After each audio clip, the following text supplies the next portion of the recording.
नमस्कार दोस्तों, आप सभी का स्वागत है हमारे YouTube channel BCS basic physics में। आज के इस वीडियो में हम कक्षा 11 का टॉपिक लेकर चल रहे हैं पास्कल का नियम। देखिए पास्कल का नियम क्या है।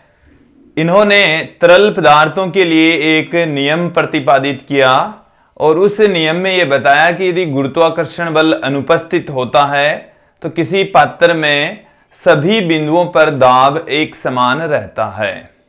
एक बार फिर से सुन लीजिए कि गुरुत्व की अनुपस्थिति में यदि गुरुत्वाकर्षण बल को हम नगण्य माने तो उस कंडीशन में किसी पात्र में सभी बिंदुओं पर तरल के द्वारा लगाया गया जो दाब है वो समान रहता है, एक समान रहता है। यही है पास्कल का नियम। उसको हम एक डायग्राम के जरिए भी समझेंगे। देखिए दोस्तों क्या है कि इस नियम के अनुसार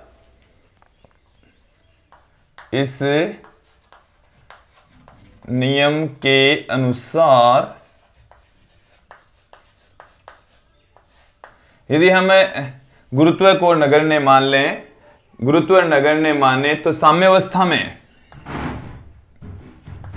इस नियम के अनुसार गुरुत्व को नगण्य माने तो साम्यावस्था में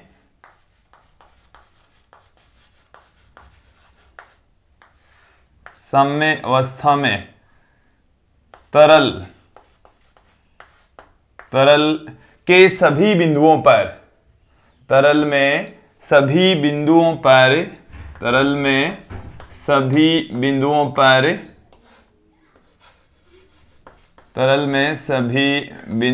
पर दाब समान रहता है, दाब समान रहता है। यही पास्कल का नियम है कि आप कोई पात्र ले लीजिए, यदि हम ग्रेविटेशनल एक्सेलरेशन को, ग्रेविटेशनल फोर्स को यदि नगण्य हम कंसीडर कर लें तो उस पात्र के अंदर सभी बिंदुओं पर दाब समान रहता है। हम यहां पर एक डायग्राम लेकर चलेंगे कि जैसे हमारे पास में ये कोई पात्र है, इस टाइप का पात्र है, इस पे हम 4 पिस्टन लगा रहे हैं। जैसे हमने अलग अलग अनुप्रस्थ काट क्षेत्रफल वाले यहां पर ये 4 पिस्टन लगा रखे हैं और इसमें ये एक पिस्टन है, जैसे ये दूसरा पिस्टन है, ये तीसरा पिस्टन है, ये चौथा पिस्टन है।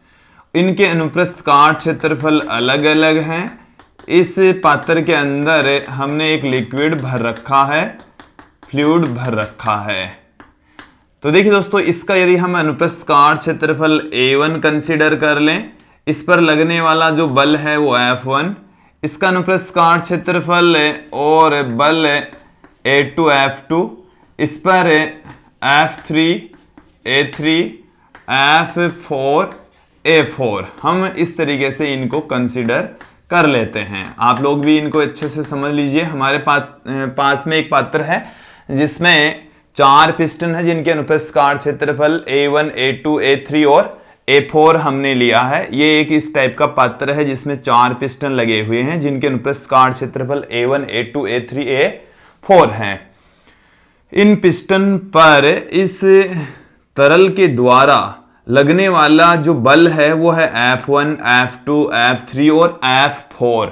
तब पास्कल के नियम के अनुसार इनके मध्य हम संबंध स्थापित करेंगे।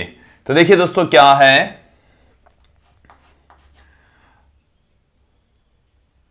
माना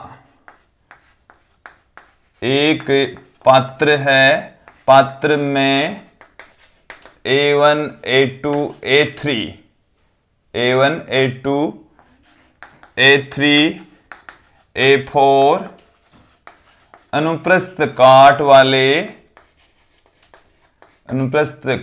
वाले पिस्टन लगे हुए हैं, पिस्टन लगे हुए हैं। A1 A2 A3 A4 अनुप्रस्थ काट क्षेत्रफल वाले पिस्टन लगे हुए हैं जिन जिन पर तरल द्वारा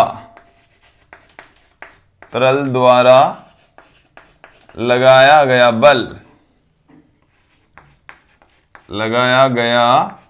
बल क्रमशः F1, F2, F3, F4 है। तो पहले पिस्टन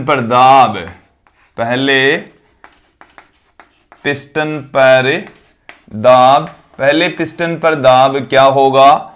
देखिए दोस्तों, दाब बराबर होता है बल बट्टे में क्षेत्रफल। तो F1 बट्टे में A1 है, ये हमारे पास में दाब आ जाएगा कि इस पर लगने वाला, इस पिस्टन पर इस तरल के द्वारा लगने वाला जो दाब है वो आ जाएगा बल बट्टे में क्षेत्रफल। तो बल है F1 और क्षेत्रफल है A1। तो इस पिस्टन के ऊपर लगने वाला जो दाब होगा P1 से हमने पुट कर दिया है, F1 बट्टे में A1 आ जाएगा। इसी प्रकार से हम देख रहे हैं यहां पर दूसरे पिस्टन पर दाब,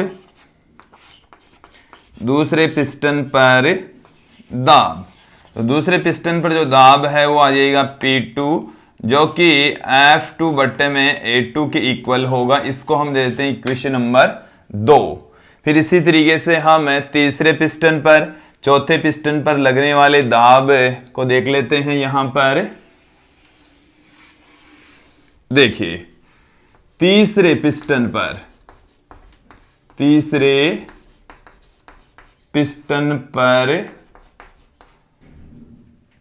लगने वाला दाब,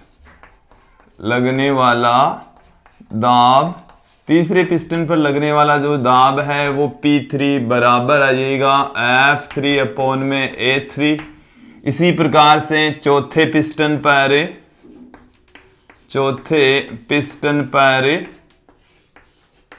लगने वाला दाब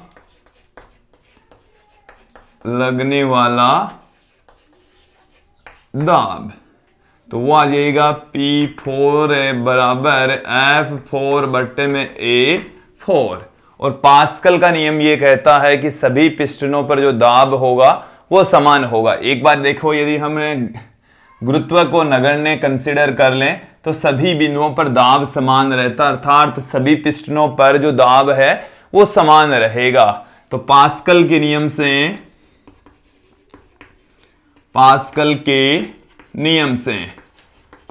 नियम से हम क्या बता सकते हैं? देखिए, P1 है वो बराबर होता है P2 के, बराबर होता है P3 के, और बराबर होगा ये P4 के। तो यहां से F1 बट्टे में A1 बराबर F2 बट्टे में A2 बराबर F3 बट्टे में A3 बराबर होगा F4 बट्टे में A4। तो ये पास्कल के नियम से ये एक रिलेशन होता है, सभी बिंदुओं पर दाब समान होता है। दोस्तों, ये नियम तभी ही लागू होगा जब हम गुरुत्व को नगण्य कंसिडर कर लेते हैं। हालांकि हम ये जानते हैं कि ग्रेविटेशनल फोर्स नगण्य नहीं होता, अलग अलग, यहां पर ग्रेविटेशनल फोर्स अलग होगा, यहां पर अलग होगा। इस द्रव स्तंभ के द्वारा भी दाब अलग होता है, तो दाब यहां पर भिन्न होता है। लेकिन यदि हम जी को नगण्य माने तब ये वाले रिलेशन सही होते हैं, अन्यथा नहीं होंगे। दोस्तों, अब पास्कल के नियम पर आधारित कुछ एग्जाम्पल्स या अनुप्रयोग हम यहां पर देखेंगे। जैसे पास्कल के नियम के उदाहरण, पास्कल के नियम पर आधारित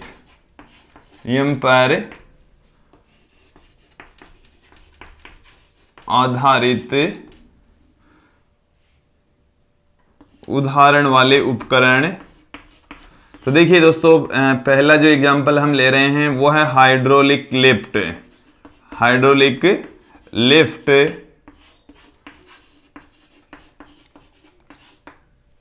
और अन्य एग्जांपल देखिए, hydraulic press, hydraulic brake, press ले सकते हैं, हाइड्रोलिक ब्रेक भी इसका ही एग्जाम्पल होता है। तो हाइड्रोलिक ब्रेक भी लिया जा सकता है। दोस्तों, तो ये सब पास्कल के नियम के ही ऊपर आधारित उपकरण होते हैं। अब यहां पर हम दोस्तों इन में से एक जो हाइड्रोलिक लिफ्ट है इसको अच्छे से समझने का प्रयास करेंगे। हम आप लोगों को इसको समझाएंगे दोस्तों। यहां पर दोस्तों अब यहां पर हम हाइड्रोलिक लिफ्ट की कार्यविधि देख लेते हैं। हाइड्रोलिक लिफ्ट पास्कल के नियम पर ही आधारित होती है। कैसे काम करती है देखिए, हाइड्रोलिक लिफ्ट की कार्यविधि, हाइड्रोलिक लिफ्ट की कार्यविधि पास्कल के नियम पर ही आधारित होती है। बट ये काम कैसे करती है वो देख लीजिए। ये भारी वस्तुएं उठाने के काम में आती है। भारी वस्तुओं को उठाने में उपयोग में ली जाती है। उपयोग में ली जाती है। यहां से आप देखेंगे कैसे काम करती है। देखिए इसमें एक इस प्रकार की व्यवस्था होती है। इसमें एक जो सिरा है उसका जो अनुप्रस्थ काट क्षेत्रफल है वो कम है, दूसरे सिरे का जो अनुप्रस्थ काट क्षेत्रफल है वो अधिक होता है। और यहां पर जैसे हमारे पास में ये कोई वस्तु है, इस टाइप से कोई वस्तु है जैसे कार या कोई भारी वाहन है, तो यहां पर भारी वाहन रखा जाता है। ये पिस्टन युक्त दूसरा भाग होता है, इसमें एक लिक्विड भरा हुआ रहेगा, इस तरीके से मौजूद रहेगा। यहां का अनुप्रस्थ काट क्षेत्रफल A1, इस पर आरोपित जो बल है वो है F1। यहां का अनुप्रस्थ काट क्षेत्रफल हम कंसीडर कर लें A2 और इस पर आरोपित जो बल है वो हम F2 कंसीडर कर लेते हैं। तो जो छोटा सिरा है या कम अनुप्रस्थ काट वाला जो सिरा है उसके ऊपर लगने वाला बल, तो जो कम अनुप्रस्थ काट क्षेत्रफल वाला है इसके ऊपर लगने वाला बल F1 है, अनुप्रस्थ काट क्षेत्रफल A1 है। तो हम यहां पर दाब देखेंगे। देखिए दोस्तों क्या होगा, छोटे सिरे पर दाब, छोटे सिरे पर जो दाब है वो हो जाएगा दोस्तों P बराबर F1 बट्टे में A1, F1 बट्टे में A1 हो जाएगा। अब अधिक अनुप्रस्थ काट क्षेत्रफल वाले, मतलब इसके ऊपर हम लगने वाला बल ज्ञात करेंगे। तो अधिक अनुप्रस्थ काट वाले, अधिक अनुप्रस्थ काट वाले सिरे पर बल, सिरे पर बल। देखिए दोस्तों बल बराबर होगा यहां पर दाब इनटू में क्षेत्रफल। तो दाब यहां पर है P, और देखिए दोस्तों यहां पर दाब और यहां पर दाब सेम होता है। पास्कल यही कहता है कि दाब दोनों ही स्थानों पर सेम रहेगा। तो P का जो मान है वो है F1 अपॉन में A1। तो F2 बराबर आपके पास में आ गया F1 अपॉन में A1 इंटू A2। तो F2 की जो वैल्यू है वो देख लीजिए, दूसरे सिरे पर लगने वाला जो दाब है वो इनके अनुप्रस्थ काट क्षेत्रफलों के अनुपात पर भी डिपेंड करता है। और यहां पर देखेंगे कि A2 का क्षेत्रफल अधिक, A1 का क्षेत्रफल कम, तो A2 अपॉन में A1 का जो अनुपात है वो बड़ा होने के कारण से, ये यदि आप बल कम भी लगाएं तो इनका अनुपात बड़ा होने के कारण से F2 का मान अधिक होता है।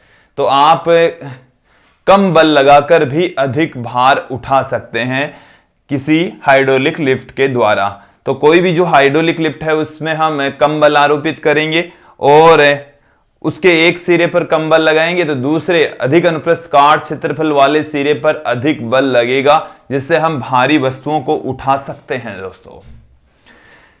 ठीक इसी प्रकार से ही हाइड्रोलिक